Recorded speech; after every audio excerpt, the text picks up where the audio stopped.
Live from the Illinois State Fair, it is Springfield's Morning News. I'm Greg Bishop. Beautiful scene. I'm loving seeing this each and every morning here. It's the North American Midway with the sun splashing across the carnival rides. It's incredible. We're at the northwest corner of the Reich Pavilion. Still to come here with Springfield's Morning News. We'll talk with State Senator Darren Bailey, the Republican candidate for governor. We'll get his response to what Democrats had to say yesterday about Republicans being extremists and fringe and a variety of other names that were called yesterday towards Republicans. So we'll talk with Darren Bailey coming up after 7 o'clock this morning. So I was here on the fairgrounds in the morning. Then I rushed over to the Illinois State House before coming back for Governor's Day yesterday. And at the State House, they had a Joint Committee on Administrative Rules hearing. And this is a bipartisan legislative body that reviews administrative rules and also emergency rules. Now, they have the ability to suspend rules, but they also oversee the administrative rulemaking process, hence the name, the Joint Committee on Administrative Rules. So one of the rules that was recently filed by Illinois State Police was an emergency rule dealing with clear and present danger reports. And this deals with the firearm owner identification card. It's the card that you have to have if you want to own or purchase guns or ammo in the state of Illinois. And you fill out a form.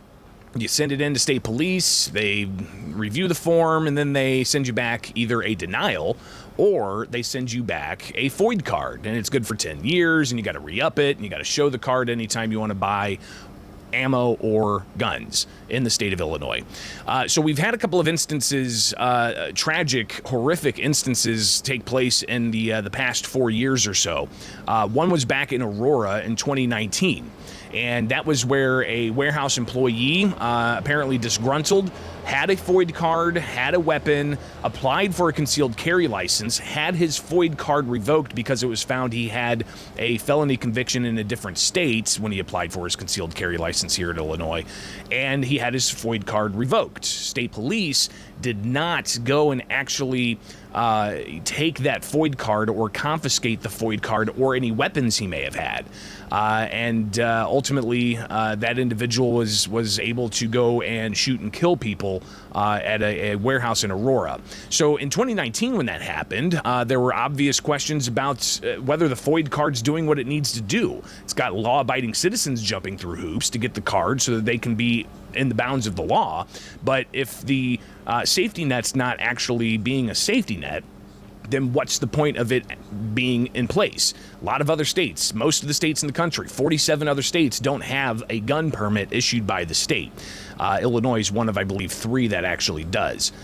So that was in 2019. They did some FOID Modernization Act. They were trying to require people to get fingerprints in order to do a FOID card. Now that's only optional if you want to speed up the process. And they did a variety of other things to update the FOID card.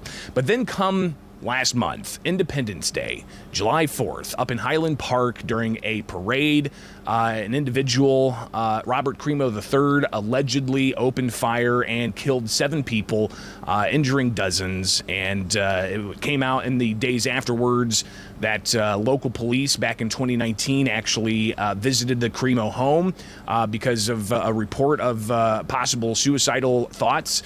They left that up to mental health professionals. Then they revisited the home again later in the year in 2019 after threats were made to the family, and they confiscated knives from Robert Cremo's room and ultimately filed a clear and present danger report to state police. And state police, they had that report, but Robert Cremo filed for a firearm owner identification card, and state police later said that they gave him the card because there wasn't anything to act upon with the FOID card application and the clear and present danger report. So when that came out, it showed yet another lapse, another gap in the FOID card process. So state police filed emergency rules that said that they could keep those clear and present danger reports and refer to them. And it sparked a back and forth between State Senator John Curran, a Republican from Lamont, and also Illinois State Police Acting Chief Legal Counsel Kelly Griffith yesterday during the Joint Committee on Administrative Rules. And you'll also hear Governor J.B. Pritzker in here from yesterday talking about one of his priorities to ban assault weapons and John Curran's response to that. So here's that back and forth from yesterday's Joint Committee on Administrative Rules hearing. I want to make sure I understand this. So when the application or when the CMP report, clear and present danger report, was received and there was no FOID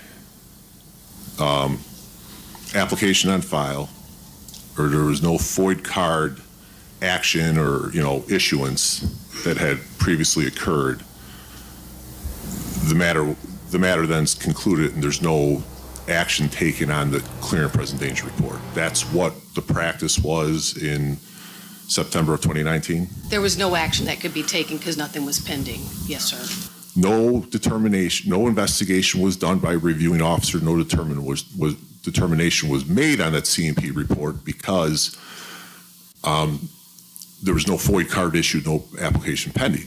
The next day, you're telling the public that a review was done and a burden was not sustained. I'm asking which is it? And I mean, you're talking in the press, we're reviewing your rule. I want to be helpful. I just want to make sure I understand what we're addressing to make sure that we have a totality of a response that's going to ensure public safety. We all know this is very important. Right. So at the time that the clear and present danger came to the Illinois State Police in September 2019, the rule would not have allowed us to keep that information. We didn't have a FOID, the person didn't have a FOID card, they didn't have an application on file, and so that report was actually not kept. It wasn't until after the incident that report was in, because we weren't able to maintain that particular document. I'm not sure I agree with that, because the first version you put out of this, you said you didn't do a review. And when I read your rule that you're changing, it says a record of those persons who are determined to present a clear and present danger for purpose of denying or revoking a FOID card. I apologize for not being able to directly answer your first question, but we will certainly look into that and make sure we get that answer to the committee, because I don't want the committee to feel like questions aren't being answered. I do want to get that information to you. It would be an easy assumption for the committee to make this morning. The governor has previously stated that they've done a full review. He's ordered a full review. It's been 7 weeks. And incredibly, the governor's administration appeared today and was not forthright and does not have a clear version of what was done in reviewing that clear and present danger report filed by the Highland Park Police Department back in September of 2019. Their own administrative rules called for disposing of the report if there was a determination made that the clear and present danger standard was not met. ISP just testified today that they're not sure there was ever a determination made, yet they still dispose of the report. There was nothing in their own rule that required disposing of that report until a determination was made that their standard wasn't met. So it's still very vague and murky as to what happened here. We need a clear answer. That we're going to make sure that we're banning assault weapons and getting rid of our high-capacity magazines that people are using in these deadly, deadly attacks. It would seem to make sense to me when we have a tragic situation like July 4th that happened, that highlights a problem in our safety net around guns, that we first diagnose the problem, what happened specifically, and address that problem before we move on to anything else. That still hasn't been done here. That's step one in promoting better gun safety and public safety. And until that's done, I'm not sure we should be moving on to 2, 3. This is done first. Again, that's State Senator John Curran. You also heard the governor in there and the questions and the back and forth over the FOID card and some gaps in the FOID card while law-abiding citizens jumped through hoops to get their FOID card and had to wait some more than a year to get their FOID card so that they could legally exercise their Second Amendment right in the state of Illinois. If you recall, that was a big fiasco during the pandemic, and it's still, I think, something that we're going to hear more about in the future here, because the Second Amendment, it's right there next to the First Amendment. It's pretty crucial in our rights in the U.S. Constitution. So we'll be updating you on all